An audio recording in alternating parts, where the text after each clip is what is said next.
नमस्कार सभी विद्यार्थियों का एक बार फिर से एग्री कोचिंग बाय विकास सर परिवार में हार्दिक स्वागत करता हूं। हम लोग रोज एग्रीकल्चर के बेहतरीन प्रश्नों के साथ मुलाकात करते हैं।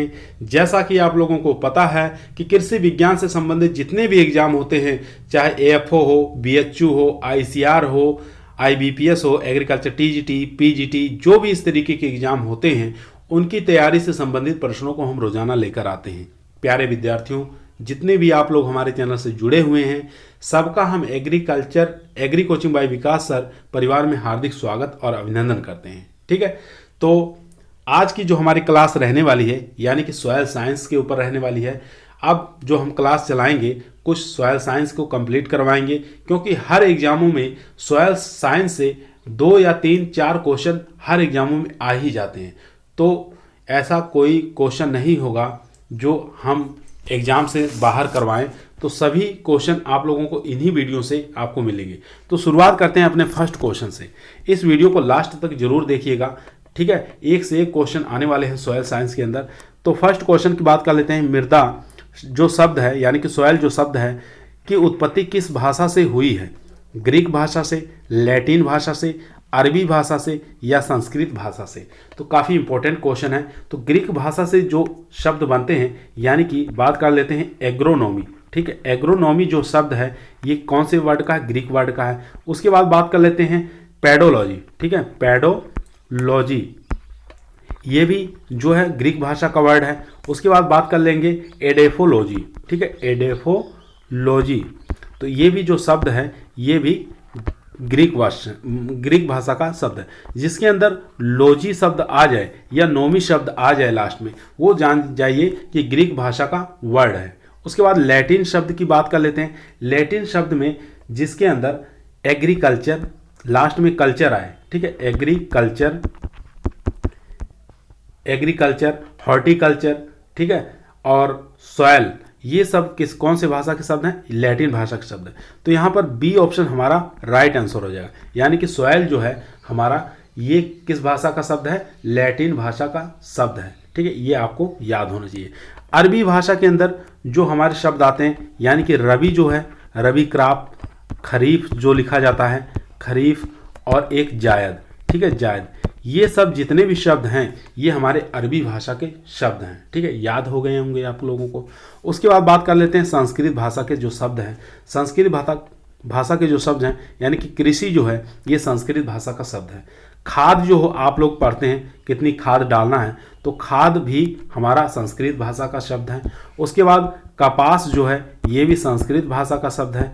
उसके बाद आपको याद करना है गन्ना। ठीक है, गन्ना भी हमारा संस्कृत भाषा का शब्द है। इसके बाद हम याद करेंगे शुगर कैन। ठीक है, शुगर कैन ये भी हमारे संस्कृत भाषा का शब्द है। तो यहाँ पर बी ऑप्शन हमारा करेक्ट आंसर हो जाएगा। चलिए चलते हैं क्वेश्चन नंबर 2 पर। क्वेश्चन नंबर 2 आपकी स्क्रीन पर है। क्वेश्चन कह रहा है मृदा विज्ञान का जनक किसे माना जाता है? पीटर डी क्रेसेंजी को, या बिथनी को, या वी डोकुचेव को, या जे.डब्ल्यू. लेदर को? इन चारों में से बताइए किसको मृदा विज्ञान का जनक कहा जाता है, यानी कि सॉयल साइंस का फादर किसे कहा जाता है, ये आपको बताना है।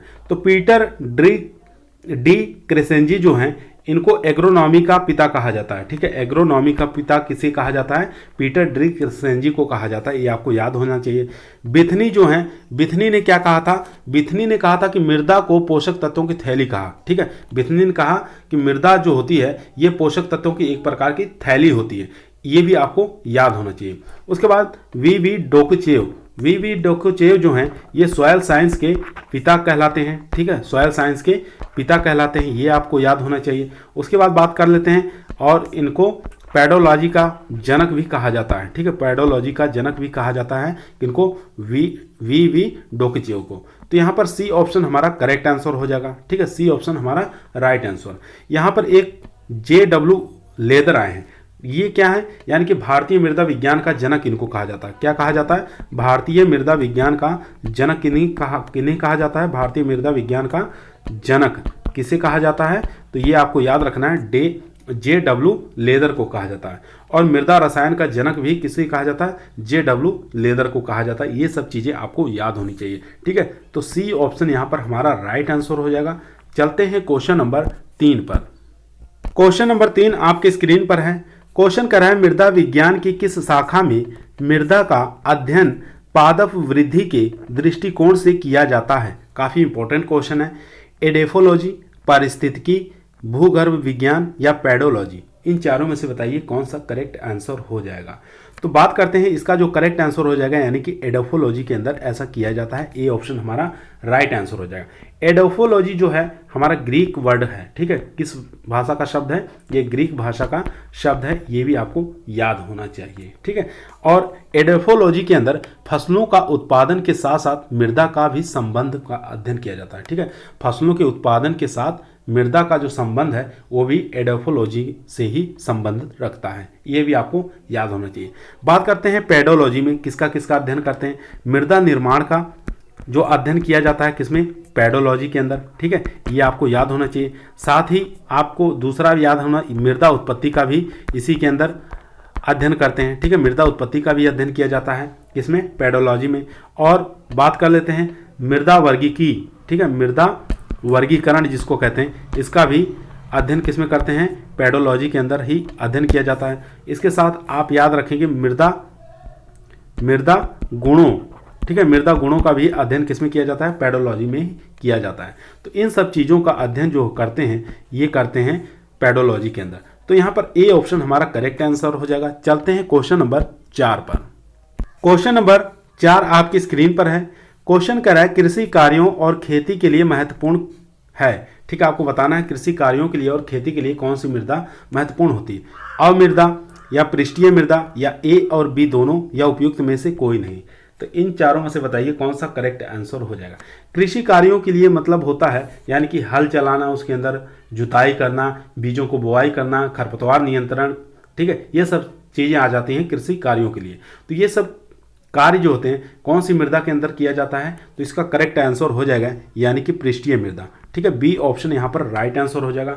पृष्ठीय मृदा जो होती है इसकी जो गहराई होती है 0 से लेके 15 सेंटीमीटर होती है, ये आपको याद होना चाहिए, ठीक है। अब बात कर लेते हैं इसके अंदर कार्बनिक पदार्थ की मात्रा भी अधिक पाई जाती है, ठीक है। कार्बनिक पदार्थ की मात्रा भी अधिक पाया जाता है, ये भी आपको याद होना चाहिए। पृष्ठीय मृदा के अंदर सूक्ष्म जीव भी अधिक मात्रा में मिलते हैं, ठीक है। सूक्ष्म जीव भी अधिक मात्रा में मिलते हैं। उसके बाद बात कर लेते हैं इसके अंदर खनिज पदार्थ भी अधिक मात्रा में पाया जाता है, ठीक है। खनिज पदार्थ भी अधिक मात्रा में पाया जाता है। इसका रंग जो होता है ये किस प्रकार का होता है? यानी कि गहरा रंग होता है, ठीक है। गहरा रंग होता है, ये भी आपको याद होना चाहिए। ये खासियत होती है पृष्ठीय मृदा का। तो बी ऑप्शन हमारा यहाँ पर करेक्ट आंसर हो जाएगा। चलते हैं क्वेश्चन नंबर 5 पर।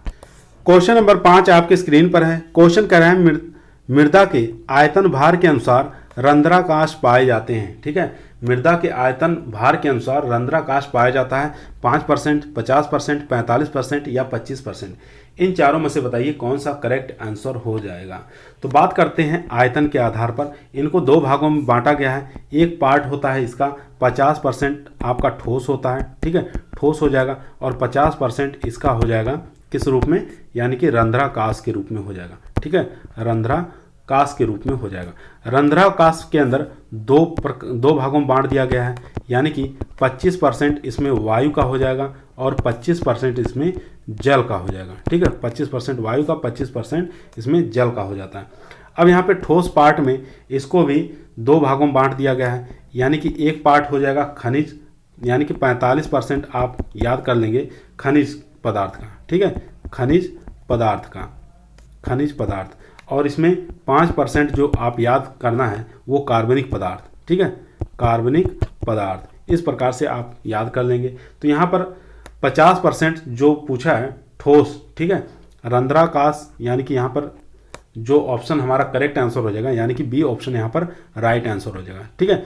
मृदा के आयतन भार के अनुसार रंध्राकाश पाया जाता है। रंध्राकाश कितना पाया जाता है? तो यहाँ पर देख सकते हैं 50% रंध्राकाश पाया जाता है, ठीक है। तो बी ऑप्शन यहाँ पर करेक्ट आंसर हो जाएगा। चलते हैं क्वेश्चन नंबर 6 पर। क्वेश्चन नंबर 6 आपकी स्क्रीन पर है। क्वेश्चन कह रहा है भूपपड़ी में किस खनिज पदार्थ की अधिकता पाई जाती है, ठीक है। काफ़ी इंपॉर्टेंट और अच्छा क्वेश्चन है दोस्तों। अगर आप लोग हमारे चैनल पे नए आए हैं तो हमारे चैनल को लाइक करिए, शेयर करिए और दोस्तों में इस वीडियो को अधिक से अधिक शेयर करिए, ठीक है। और नए हैं तो सब्सक्राइब जरूर करिएगा इस चैनल को, क्योंकि एग्रीकल्चर से संबंधित जितने भी एग्ज़ाम होते हैं उनसे संबंधित क्वेश्चनों को हम हर वीडियो में लेके आते हैं। पार्ट वाइज पार्ट आपको यहाँ पर करवाया जाता है, ठीक है, प्रत्येक सब्जेक्ट वाइज करवाया जाता है। तो इस वीडियो को अधिक से अधिक शेयर करिएगा। तो यहाँ पर देखते हैं इसका करेक्ट आंसर हो जाएगा यानी कि सिलिका, ठीक है, सी ऑप्शन यहाँ पर राइट आंसर हो जाएगा। सबसे अधिक मात्रा किसकी होती है, तो ये आपको याद रखना है, सिलिका की मात्रा सबसे अधिक होती है। इसके बाद आपको याद रखना है एल्यूमिनियम की मात्रा होती है। अगर सिलिका ऑप्शन में नहीं है तो एल्यूमिनियम पर आपको टिक लगाना है, ठीक है। अगर एल्यूमिनियम के बाद हम याद रखेंगे आयरन, ठीक है, इसके बाद जो मात्रा होती है आयरन की मात्रा होती है, इसके बाद कैल्शियम की मात्रा होती है, ठीक है, उसके बाद हमारी मात्रा होती है मैग्नीशियम की, ठीक है। इस प्रकार आपको याद होना चाहिए। तो सी ऑप्शन यहाँ पर राइट आंसर हो जाएगा। चलते हैं क्वेश्चन नंबर 7 पर। क्वेश्चन नंबर 7 आपकी स्क्रीन पर है। क्वेश्चन कह रहा है मृदा पादप वृद्धि का एक माध्यम है क्योंकि यह पौधों को उनके आवश्यक खाद्य तत्व प्रदान करती है। बी ऑप्शन है पौधों को जल तथा जड़ों के लिए श्वसन के लिए ऑक्सीजन प्रदान करती है। तीसरा ऑप्शन है पौधों को यांत्रिक आधार प्रदान करती है। चौथा ऑप्शन है उपयुक्त सभी। इन चारों में से बताइए कौन सा करेक्ट आंसर हो जाएगा। तो इसका करेक्ट आंसर हो जाएगा डी ऑप्शन। जो लोग दे रहे हैं वो लोग एकदम करेक्ट आंसर दे रहे हैं, ठीक है। मृदा पादप वृद्धि जो होती है किसका माध्यम है, यानी कि ये पौधों को एक खाद्य पदार्थ भी प्रदान करेगी और जड़ों के श्वसन ऑक्सीजन भी प्रदान करेगी और जल भी प्रदान करेगी, ठीक है, और पौधों को यांत्रिक आधार भी प्रदान करेगी। तो इसका करेक्ट आंसर हो जाएगा यानी कि डी ऑप्शन यहाँ पर राइट आंसर हो जाएगा। चलते हैं क्वेश्चन नंबर 8 पर। क्वेश्चन नंबर 8 आपके स्क्रीन पर है। क्वेश्चन कर रहा है मृदा को उदग्र रूप में काटने पर जो जननिक रूप से संबंधित अनेक परतें दिखाई पड़ती हैं उसे किस नाम से जाना जाता है, ठीक है। जननिक रूप से संबंधित अनेक परतें दिखाई देती हैं तो उसको किस रूप में जाना जाता है, यानी कि ये हमारे सॉयल है। सॉयल को अगर हम सीधे सीधे ऐसे काट दे रहे हैं तो उसको क्या कहा जाता है, तो ये आपको बताना है, ठीक है। तो मृदा संस्तर कहा जाता है, मृदा प्रतिदर्श कहा जाता है, या मृदा प्रोफाइल कहा जाता है, या सोलम कहा जाता है। काफ़ी अच्छा इंपॉर्टेंट क्वेश्चन है। तो इसमें से बताइए कौन सा करेक्ट आंसर हो जाएगा। तो यहाँ पर सी ऑप्शन एकदम करेक्ट आंसर हो जाएगा। उसको सॉयल प्रोफाइल कहा जाता है, ठीक है, यानी कि मृदा प्रोफाइल कहा जाता है। ये आपको याद होना चाहिए। सोलम क्या होता है, सॉयल या सोलम होता है यानी ए और बी परत दोनों को मिलकर जो सोलम का निर्माण होता है, ठीक है, ये भी आपको याद होना चाहिए। आगे हम इसकी चर्चा करेंगे। चलते हैं क्वेश्चन नंबर 9 पर। क्वेश्चन नंबर 9 आपकी स्क्रीन पर है। क्वेश्चन कह रहा है मृदा में कार्बन डाइऑक्साइड की मात्रा पाई जाती है। आपको बताना है मृदा के अंदर कार्बन डाइऑक्साइड की मात्रा कितनी पाई जाती है, CO2 की मात्रा कितनी पाई जाती है सॉइल के अंदर। तो ये आपको बताना काफ़ी अच्छा इंपॉर्टेंट क्वेश्चन है। तो देखते हैं ऑप्शन 0.03%, 20.7% या 79.9% या 0.3%। तो इसका करेक्ट आंसर हो जाएगा यानी कि 0.3% होती है, यानी कि डी ऑप्शन यहाँ पर राइट आंसर हो जाएगा, ठीक है। डी ऑप्शन यहाँ पर राइट आंसर हो जाएगा। यानी कि बात करें मृदा के अंदर जो होती है CO2 की मात्रा और एक तरफ वायुमंडल के अंदर ऑक्सीजन की मात्रा होती है 0.03% होती है और इसके अंदर 0.3% होती है, ठीक है। और इसमें दोनों से यानी कि 10 गुना अधिक मात्रा पाई जाती है। ये आपको याद होना चाहिए, ठीक है। तो क्वेश्चन नंबर चलते हैं 10 पर। क्वेश्चन नंबर 10 आपके स्क्रीन पर है। क्वेश्चन कर रहे हैं मृदा परिच्छेदिका के किस संस्तर में अविघटित कार्बनिक पदार्थ अपने मूल रूप में पाए जाते हैं। काफ़ी अच्छा इंपॉर्टेंट क्वेश्चन है। ओ संस्तर, ए संस्तर, बी संस्तर या सी संस्तर, इन चारों में से बताइए कौन सा करेक्ट आंसर हो जाएगा। ओ संस्तर की बात करें तो इसके अंदर आर्द्र और जंगल, ठीक है, ये 2 क्षेत्र पाए जाते हैं। अगर जंगल है वो भी हमारा ओ संस्तर में पाया जाता है। आर्द्र क्षेत्र है यानी कि शुष्क क्षेत्र जो रहेगा वो भी हमारा ओ संस्तर के अंदर पाया जाता है, ठीक है। ए संस्तर की बात कर लेते हैं। ए संस्तर के अंदर खनिज संस्तर भी इसको कहा जाता है, खनिज संस्तर इसको कहा जाता है। इसलिए कहा जाता है क्योंकि इसके अंदर कृषि क्रियाएं जो होती हैं यानी कि खेती बाड़ी कृषि क्रियाएं जो होती है ए संस्तर के अंदर ही की जाती है, यानी कि कृषि संबंधित जो भी जुताई फसलें लगाना ए संस्तर के अंदर होती है, ठीक है। बी संस्तर को हम कह सकते हैं अवमृदा है, ठीक है, अवमृदा इसको कहा जाता है। अवमृदा किस में पाया जाता है, बी संस्तर के अंदर पाया जाता है, ठीक है। सी संस्तर की बात करेंगे तो पैतृक पदार्थ, ठीक है, पैतृक पदार्थ किस संस्तर में मिलते हैं, तो पैतृक पदार्थ जो होते हैं ये हमारे सी संस्तर में मिलते हैं। तो यहाँ पर हमारा ए ऑप्शन हमारा करेक्ट आंसर हो जाएगा, ठीक है, ओ संस्तर, ए ऑप्शन हमारा राइट आंसर। चलते हैं क्वेश्चन नंबर 11 पर। क्वेश्चन नंबर 11 देखेंगे। 11 नंबर क्वेश्चन कर रहा है मृदा परिच्छेदिका के किस संस्तर में खनिजों का निक्षालन होता है? ओ संस्तर, ए संस्तर, ई संस्तर या आर संस्तर? ओ संस्तर की बात करें तो इसके अंदर कार्बनिक पदार्थ की मात्रा सबसे अधिक होती है। ठीक है, कार्बनिक पदार्थ की मात्रा इसके अंदर अधिक होती है, इसके कार्बनिक संस्तर भी कहा जाता है इसको। ए संस्तर की बात करें तो इसमें खनिज पदार्थ की मात्रा अधिक पाई जाती है। ठीक है, इसको खनिज संस्तर भी कहा जाता है, ये आपको याद करना है। ठीक है, यहाँ पर ई संस्तर है। ई संस्तर जो होता है ये इसको एलिवेशन संस्तर भी कहा जाता है। इसके अंदर क्या होता है, जो कले होता है, आयरन होता है, एल्यूमिनियम होता है या जल जो होते हैं, जल में जो पोषक तत्व होते हैं ये सब घुलकर जमीन के निचले सतह पर चले जाते हैं। ठीक है, तो हमारा यहाँ पर सी ऑप्शन यहाँ पर राइट आंसर हो जाएगा, यानी कि ई संस्तर यहाँ पर राइट आंसर हो जाएगा। ठीक है, ई संस्तर यहाँ पे क्या होता है, क्ले, आयरन, एल्यूमिनियम ऑक्साइड, जल, जितने भी पोषक तत्व होते हैं मृदा के साथ घुलकर जमीन के नीचे संस्तर पर चले जाते हैं। तो यही क्वेश्चन था कि मृदा परिच्छेदिका के किस संस्तर में खनिज का निक्षालन होता है। तो यहाँ पर सी ऑप्शन यानी कि ई संस्तर जो होता है इसके अंदर निक्षालन होता है। ठीक है, यहाँ पर आर संस्तर जो दिया हुआ है इसको बेड रॉक्स के नाम से भी जाना जाता है। ठीक, क्या कहते हैं, बेड रॉक के नाम से भी जानते हैं, यानी कि रॉक्स मतलब चट्टाने होती हैं, चट्टानों वाला संस्तर जो होता है आर संस्तर कहलाता है। ये सबसे निचली संस्तर जो होती है आर संस्तर होता है। ठीक है, तो यहाँ पर सी ऑप्शन हमारा राइट आंसर। चलते हैं क्वेश्चन नंबर 12 पर। क्वेश्चन नंबर 12 आपके स्क्रीन पर है। क्वेश्चन करा भूपपड़ी की सियाल संस्तर में किन खनिजों की प्रधानता पाई जाती है? ठीक है, सियाल के अंदर किसकी प्रधानता पाई जाती है ये आपको बताना है। एक होता है सियाल, एक होता है सीमा। ठीक है, दोनों में एग्जाम में पूछा जाता है कि सीमा के अंदर किसकी प्रधानता पाई जाती है और सियाल के अंदर किसकी प्रधानता पाई जाती है।